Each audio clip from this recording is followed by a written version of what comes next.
What's up, everybody? Brady Fiel here, and it's finally time to talk about my top 10 albums of 2024. I spent the last few months now doing my top 10 albums of every year, going all the way back to 2013. So if you enjoy this video, if you enjoy this type of content, definitely subscribe to my channel and check out those videos.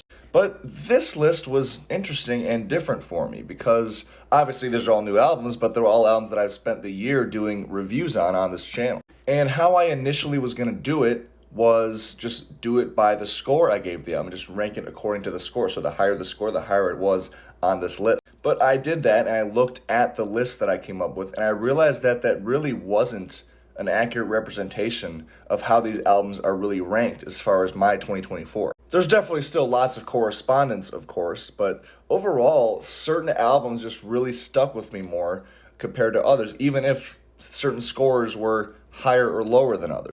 So this is the list I came up with. I also have done full-length reviews on 8 out of 10 of these albums, and the 2 that I haven't done a review on, I plan on doing reviews on. So if you want to see any extended thoughts on these albums that I'm discussing, check the description of the video, and I will provide a link to the corresponding review for it. So let's get right into it with number 10, which is Kane Hill with A Piece of Me I Never Let You Find.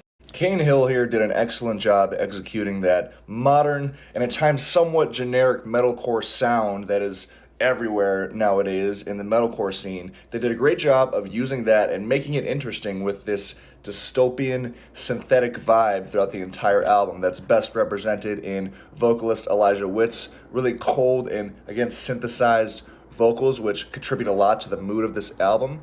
Also some industrial flourishes that add a lot as well. And it's supported by still a very riff-centric backbone that doesn't water down the guitars too much or focus too much on breakdowns. It's just a very strong, cohesive, and atmospheric modern metalcore record. Number 9 is Imminence with The Black. Much like I just said about Kane Hill, Imminence here did a really good job of taking that modern metalcore formula and still making it interesting. Here, because of the string arrangements and an overall atmospheric kind of sound once again. But the album does not sacrifice riffs at all. There's an impeccable balance here between some actual great guitar riffs, definitely some prominent gent riffing at times in songs like the title track, which probably my favorite song on this album. But the violins and the orchestral element of this album make this album really stand out and give it a lot more character. Number 8 is Touché Amore with Spiral in a Straight Line. This band, once again, using their tried and true post-hardcore formula to a T here. Just vocalist Jeremy Bolmes's aggressive hardcore bark. They make that work so well with the most often very melodic music underneath it. This is such like a contradicting blend of sounds, but it just works so well for them. I've always said that metal and hardcore and any kind of music that utilizes screaming is the most emotional type of music because they're literally screaming their lyrics. And albums like this and sounds like this with the emotional music and the emotional instrumentals behind it really highlights that and brings that out. Certain moments and certain vocal lines on this album where Jeremy is screaming these specific lyrics really gets them engraved in your head and allows you to really focus on them and dig beneath the meaning of them and dig beneath the metaphors. Number 7, I'm given to Boundaries with Death is Little More. Well, Kane Hill and Imminence kind of took that modern approach to metalcore and spiced that up. Boundaries, on the other hand, really threw it back to original 2000s metalcore with the 5/7/8 riffs, and they combined that with modern hardcore, which is best exemplified by Knocked Loose, Kubla Khan, which Matt Honeycutt from Kubla Khan actually makes an appearance on this album. I definitely kind of discounted them when the album came out and didn't really give it a chance for reasons that I'll explain in the review that I will upload about this album. But what Boundaries have done with this album is make an incredibly fresh take on original early mid-2000s metalcore by combining it with modern hardcore. Number 6 is Terminal Nation with Echoes of the Devil's Den. Probably the meanest sounding album on this list. In my review, I think I called it more of a deathcore album, but it's definitely more just your standard modern death metal with more of a lo-fi production. Definitely takes a lot from hardcore, grindcore, deathcore for sure, but just that brutal vocal performance combined with some evil riffing and melodies in these guitar parts, oftentimes very politically charged lyrics, which make the album even more menacing. Again, it's mean, it's brutal, it's noisy, it's everything you could possibly want from modern death metal. Number 5, and actually the album that was in my number 1 spot when I was doing it purely based off of scores, is Within the Ruins with Phenomena 2. Awesome album. Still an awesome album.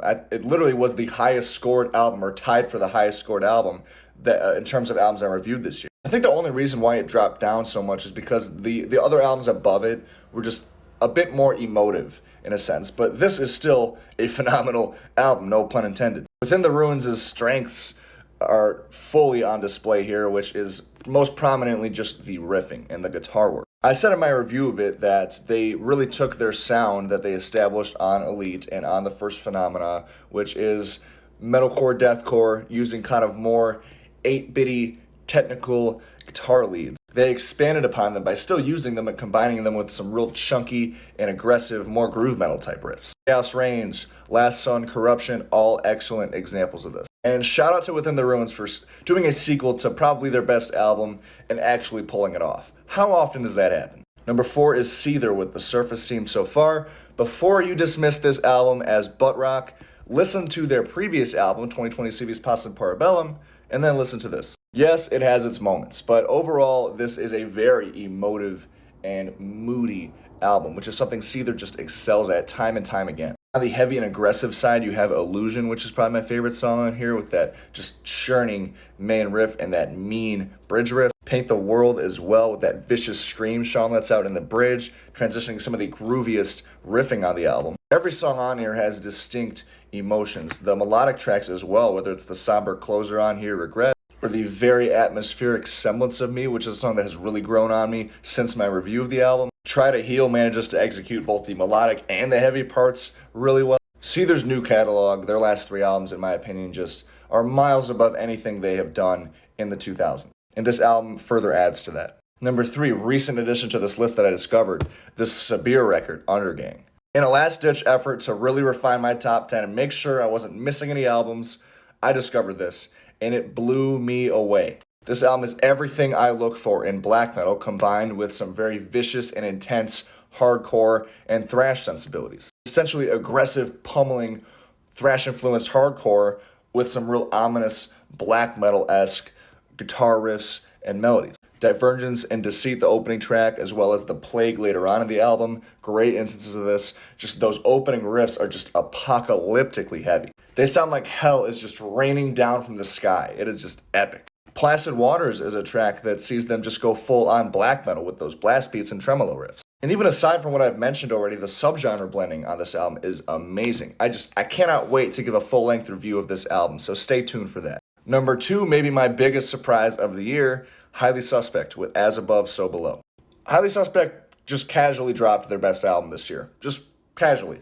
As I said in my glowing review of this album, every track stands out in its own way. There are unique moods, excellent guitar work, excellent bass lines, excellent lyrics, a great vocal performance, production that highlights that slightly indie and blues rock leaning sound of Highly Suspect's music, while also making it still pretty hard hitting when it needs to be. In its mood, this album is just pure escapism with Summertime Voodoo and Plastic Boxes having these bluesy atmospheres to them and almost a Western type vibe at times. There is the stunning ballad on here, The 8th of October, which might be like my favorite song they've ever put out now. When my only criticism of an album is that a couple tracks felt a little bit long, that's how you know you've made a good-ass fucking album, a great album. But my album of the year this year is an album that I realized had to be my album of the year, because when I was putting together my 15 defining songs of 2024, which I'll make a video on shortly, this album had 2 songs on it, plus a bunch of other phenomenal tracks, and the album is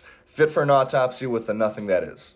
The fact that there is still a song on this album that I'm not crazy about, but the other songs are good enough to still level it up to be my album of the year, says a lot about how good these fucking songs are. This album combines deathcore and metalcore with elements of groove metal, melodic death metal, prog, hard rock even at times. This has got to be Fit for an Autopsy's most eclectic record to date as far as sounds. So check out my review of it and stay tuned for my 15 defining songs of 2024 where I will highlight the 2 songs that made this album of the year for me. And that's all I have for you guys today. I do just want to say thank you to every single person that has watched my content this year. I really appreciate it. I've had a lot of fun doing these videos, and I plan to do even more in 2025. So please hit the subscribe button, and until next time, I'll see you guys later. Peace.